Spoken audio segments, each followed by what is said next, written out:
Good day again. Thank you so much for turning on the Speakers Bureau. I hope that you are inspired and encouraged and motivated today through the life story of a very special young lady that's here in our studio today. And she's come to share her challenges, her triumphs, and her story. And she's opening up her life so that you can be encouraged. I can be encouraged. Our community can be encouraged, especially our young people. But every last one of us need to be encouraged sometime, need to be motivated sometime, need to be inspired sometime. And this is what the Speakers Bureau is all about. So today we have a wonderful guest here with us. It's Miss Elise Ingram Davison. And Ms. Davison is the founder and the CEO of Parents for Progressive Education. Thank you so much for being with us, Ms. Davis. Well, thank you, Dr. Mills. I appreciate you calling me and asking me to be a part of the program. Mm-hmm. I very much appreciate you today. Well, thank you, and you're welcome. Now, we want to hear about, first of all, why you started Parents for Progressive Education. We want to know, what is it that inspired you to start such a movement here in St. Lucie County? Well, thank you for asking. Yeah, and tell us a little bit about the organization as well. Thank you. Mm-hmm. First of all, I want to say hello to the community and all the partners, as well as Save the Children, mm-hmm. Dr. Mills, mm-hmm. Pastor Kenny Mills. I want to say thank you for the neighboring partnership in the communities mm-hmm. that are going on now. I want to say what prompted me to start Parents for Progressive Education is some challenges that I had, not only myself, but a lot of other parents. And it was founded in 2020 mm-hmm. of last year during the pandemic and a lot of things taking place. Mm-hmm. And it's a parent advocacy organization. And this organization, our mission, we are committed to serve as a bridge between resources for education, mental health, abuse, poverty, homelessness, as well as parenting skills, spiritual awareness, and those in need within our community, ensuring no one is left behind. Mm-hmm. And we ensure that, Dr. Mills, because of a lot of things that have been taking place. And so we step in that gap, we bridge that gap individually as well as corporately. Mm-hmm. Individually, we go to homes and we see about doing parenting skills and mm-hmm. a lot of resources for the parents in the home. So we do that individually. Corporately, we go on the streets, mm-hmm. We go in our communities, our neighboring communities, and we do feeding, we do clothing, mm-hmm. we do a lot of resources for the parents and the community, mm-hmm. As well with Parents for Progressive Education. And we find that with Parents for Progressive Education, we're bridging the gap and we're getting feedback from parents that's saying, we appreciate you mm-hmm. for being in the community. Mm-hmm. And so as an advocacy and parents that have come together with the need, we begin to bridge the gap, mm-hmm. and that's what caused us to focus on what the community, mm-hmm. the needs of the community. Mm-hmm. It's a needed organization, and have it now mm-hmm. within our St. Lucie County community for parents, mm-hmm. because parents need help. Parents need to be motivated. Yes. I always say, even with the teacher in the classroom, if the teacher's not happy, yes. if the parent's not happy, yes. nobody else is in that classroom or in that home. And our teachers work as parents when those kids are in that classroom. Mm-hmm. They're not only educating the kids, they are doing social and emotional, and you mentioned the mental part yes. as well. Exactly. So our parents need that also, and so thank you so much for that. And then the other thing for your organization, the other thing is that I noticed and as you said, but I've seen it for myself, I've noticed that you get parents more involved Yes. in our community, in their homes and with their children, and with the school board, Yes. but also Exactly. within our communities. Now, I noticed that in 2020, yes, 2020, you had parents that were standing on the corner holding signs. Exactly. Tell us about that. What was that all about? We had parents that was holding signs because they was concerned about going back into the brick and mortar when we had a lot of things going on with COVID-19, and the parents was afraid and they was in fear of the children going back into the brick and mortar. So the parents, the advocacy group got together and we began to petition the school board that our parents was very concerned about our children going back into the buildings and to the brick and mortar because of the COVID-19 and the things that the parents were in fear and afraid of. And so the parents got together and we started petitioning on the avenues, and it was a great success. And parents still today want to do some petitioning concerning things that they would like to see happen even in our school board. And so that was a great success, and all the parents really, really, you know, enjoyed being out there. Yes, and we've enjoyed you as well. I believe. Thank you. I believe at least one school board member, if not more, actually, because of your group, came into the community on the Lincoln Park community. Yes. And yes. Did like a question and answer type session. And then you have come to the school board meetings with parents, and you've gotten up and have said your remarks. Yes. And I personally really enjoy your presence as well as your remarks. I mean, it's so good to hear from the community. And you've gone out there and you've gotten people to come out to the meetings and continue to do so. Yes. And we appreciate that. Now, are you married? No, I'm not married at this time. Can you tell us something about your family? My family, I have two lovely gentlemen. I have, they are not here. They're in Maryland, working in engineering, have families of their own. Both of them in engineering? Both of them are working in engineering, have families of their own. They're not in the state, they're in Maryland, as I said before, and so they're doing well with their families. So I'm here. I do have a granddaughter that is with me now that I'm, you know, taking very good care of. And so she's one of the reasons why I also came a part of Parents for Progressive Education, and I focused on, you know, her and the things and that she's in our school district. She's in the public schools. Public school district. Yes, she is. And so I'm very advocate for her as well. And I haven't just started this, Dr. Mills. I've been doing this for a long time. But I just felt that I need to come to the forefront now and to be, you know, focused on some more things. And so that's what prompted me to come forward with a lot of things. And so that's and what... now you've got other people getting involved too. Yes, exactly. And people that are coming in on board as of now, you know, are seeing a lot of things, even on Facebook. They are coming in, you know, saying they want to be a part and they want to work in the community. So we have a lot of community that is out there that's coming aboard. And that's what we need. Yes, and so that's a great thing. And, you know, with my family, I love my family. I appreciate my family, and I advocate because not only for my family, but for other families that are out there, that we love them and we want to see the best happen to all our families. Now, are you a native? I'm a native St. Lucie County? of St. Lucie County. Tell us a little bit about that. Okay. Dr. Mills, I've been here all my life.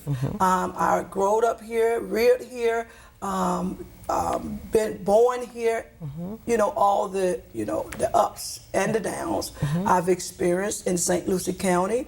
My grandfather Eddie Lee Asbury, and Jonathan Buster Ingram was one of the first ones that came here to bring my family here.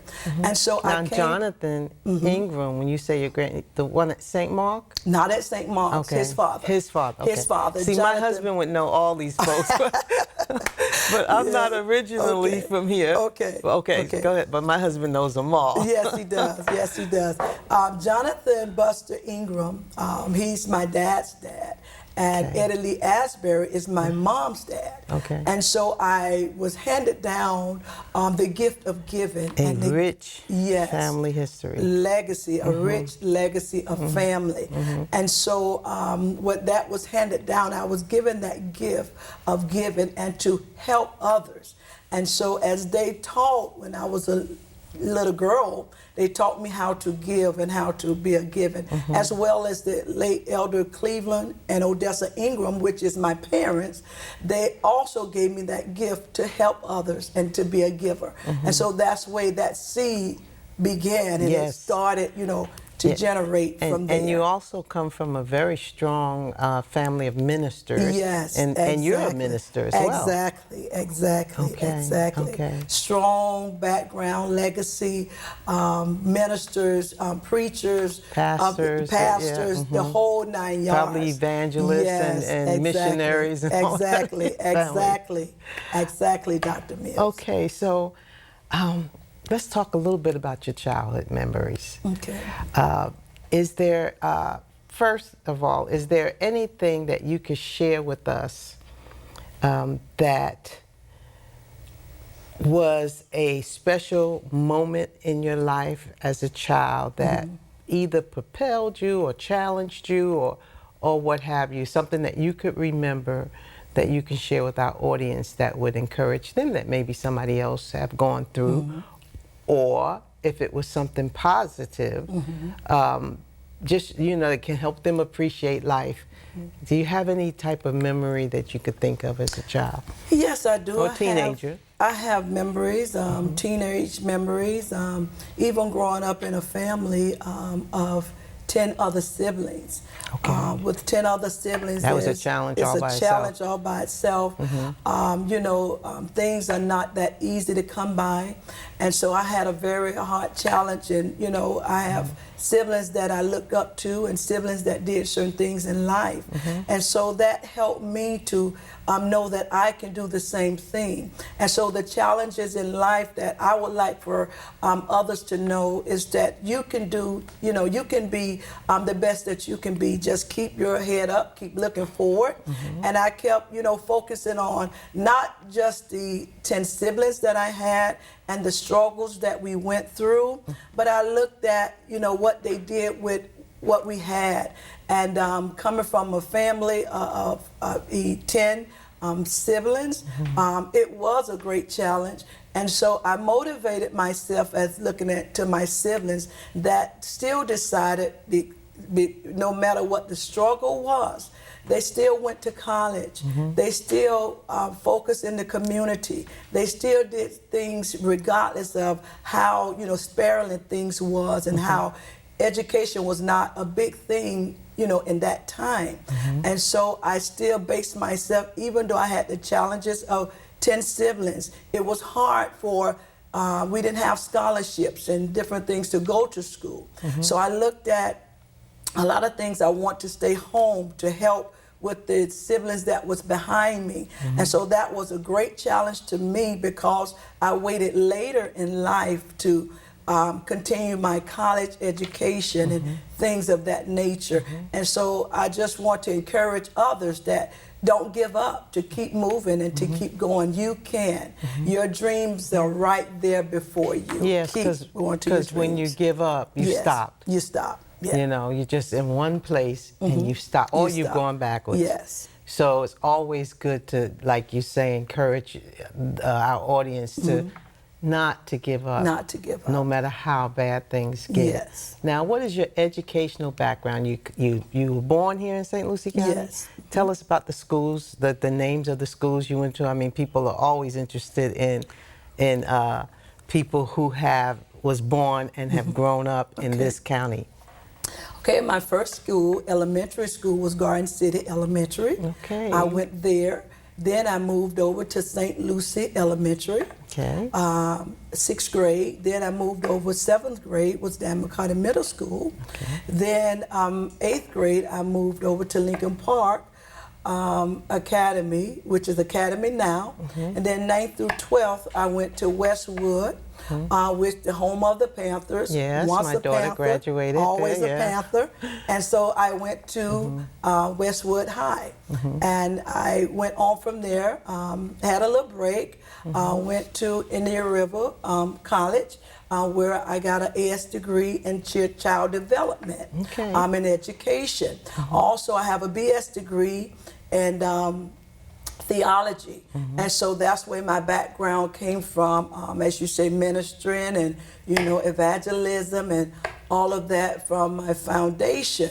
And so that's part of my education. And I'm still learning and still going, I still take classes from time to time to continue That's important, furthering my yeah. education, yes. That's important. That's Yes. so important Yes, to it is. continue in being educated, even if it's not on the college level, but always making sure you take a class here, you take your course here, the Yes. online course. Just always stimulating your mental mind is an important thing.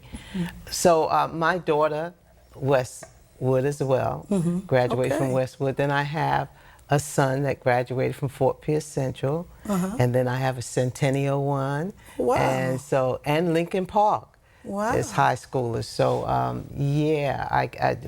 Westwood I remember as during her time as a wonderful, wonderful school. Yes. Now there must be challenges that you experienced in that day when it came to the educational system. Were you bused?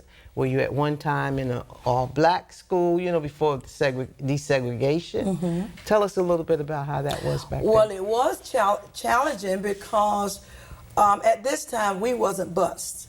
At this time we walked to school. Okay. And those was the challenges because when the rainy days, you have to walk. And if you didn't have any transportation, if parents was working, had to work, then we had to walk. We had to find another mode if there was another parent in the community that can get us all to school. Now later, when I reached to, I think it was St. Lucie Elementary, then we did have an opportunity to be bused at St. Lucie Elementary in Dan McCarty. And so that was a challenge too, because sometimes even though you was bused, you still had to walk a long way to get to busing in order to get to school. So that still was a challenge during my time of getting to school. What teacher or teachers do you remember in school that made the most impact on you and why? I had this teacher from Garden City. Her name was Miss Cox. She was my second grade teacher, and I never forget. A lot of times, as being child, you have a lot of things going on, especially when you have other siblings. And I never forget that she always encouraged me before school or when I was in the class. And even though I might have didn't have, the best of everything, she always made me feel like I was her number one student. And so her love and her appreciation and her inspiration to me caused me to go on to want to be that same in somebody else's life. So that's why I became an educator as well, because the impact that she had on my life. And Ms. Cox was, very good and, taking time out to guide me to what I need to do.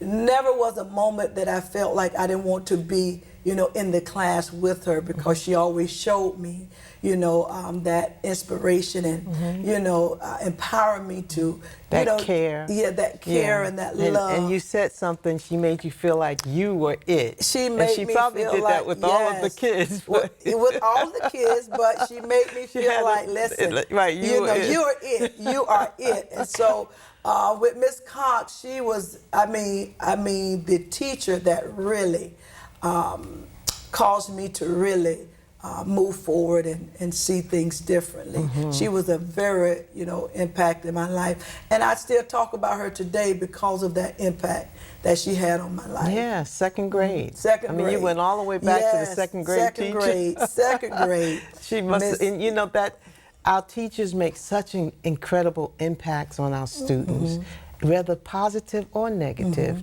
Like you said, our students, first of all, our students are just open, young people to absorb whatever information you're giving them, and they look up to the adults, especially like at a second grade elementary level, and we can really mold them for the rest of their lives, and that is what you're saying.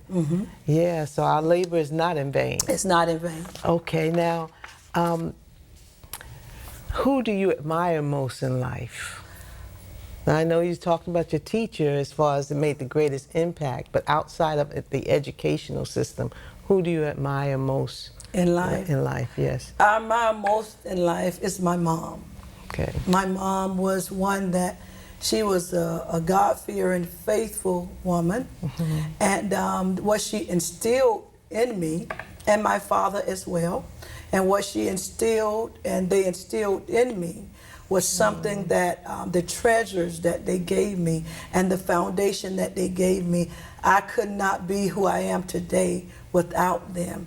And so now what do you say to those kids that out there, those students that don't have that those supportive parents, or maybe they do, but they have, as you said, you're raising your granddaughter, and you're giving her all the love and support that she needs, but your grandma.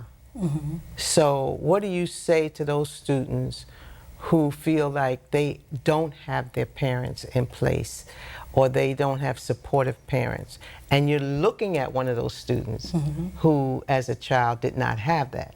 So what do you say to that group of kids out there that says, oh, I don't have that? I would say to them, there's mentors that's around. There's advocates that are around. Also, I would say to them, there's me. I can be that mentor, the person that will advocate for you if you don't have that in your life.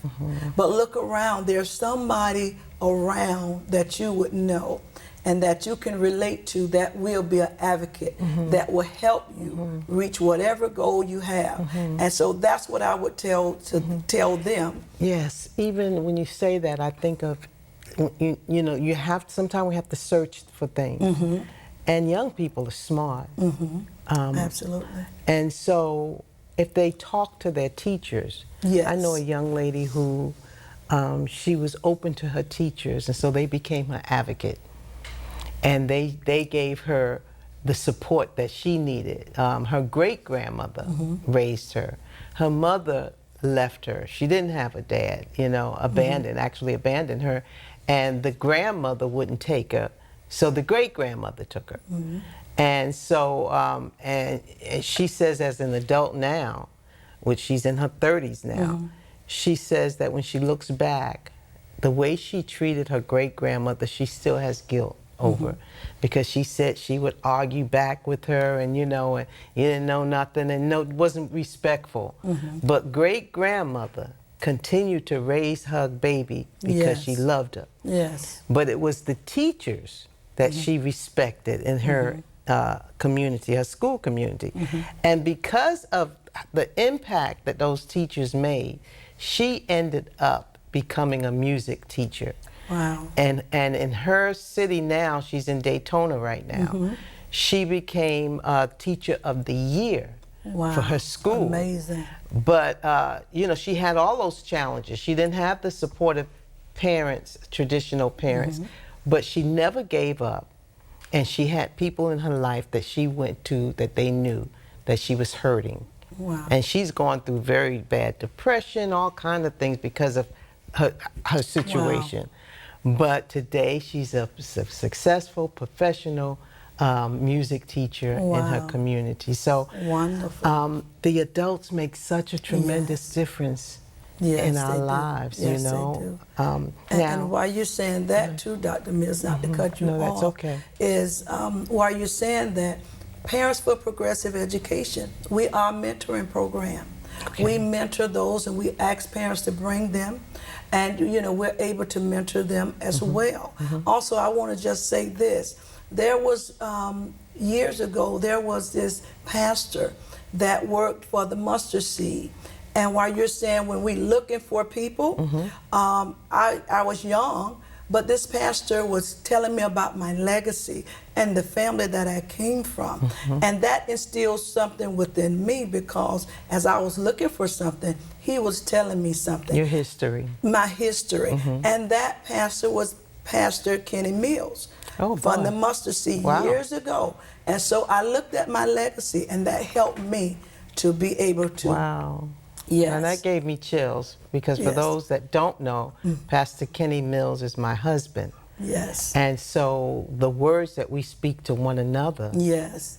It's powerful. is very powerful. Powerful. Now, we have only about 3 minutes, so I have a few questions I want to get to. Okay. What are your top 2 favorite books and why? My number 1 book is the Bible, the Bible. All right. The Bible. And my second book is Dr. Seuss, Oh, the Places We Would Go. Oh, yes. Because it always reminds me that I can go any place that I want to, I put my mind to. Yes. Now, next question. If you were president of the United States of America, what is the first thing that you would do? The first thing I would do if I was president, I would make sure everyone has health insurance. Okay. Everyone. Because I find that even though we have certain things, there's a big lack in health insurance. Regardless of whatever is taking place, health insurance seems to be the number 1 thing that a lot of people still don't have. They can't afford. And a lot of things are happening now because they cannot or they do not have health insurance. So if I was president, that would be the first thing I would do to make sure everyone has health insurance. Very good. Now, what is your favorite music? What type of music do you enjoy listening to? My favorite music is gospel. It's gospel. My calmness and everything comes from gospel because it's the spiritual in it, and it's from a lot of background that I've received, and it's and the words are so powerful. Yes, I mean, the music is good, yes, but the words are just, and they have such meaning. Yes, and they definitely help you up here. Yes, You mental, keep me mental stuff, sound. right. Keep you on the right keep path. me balanced. Keep me balanced.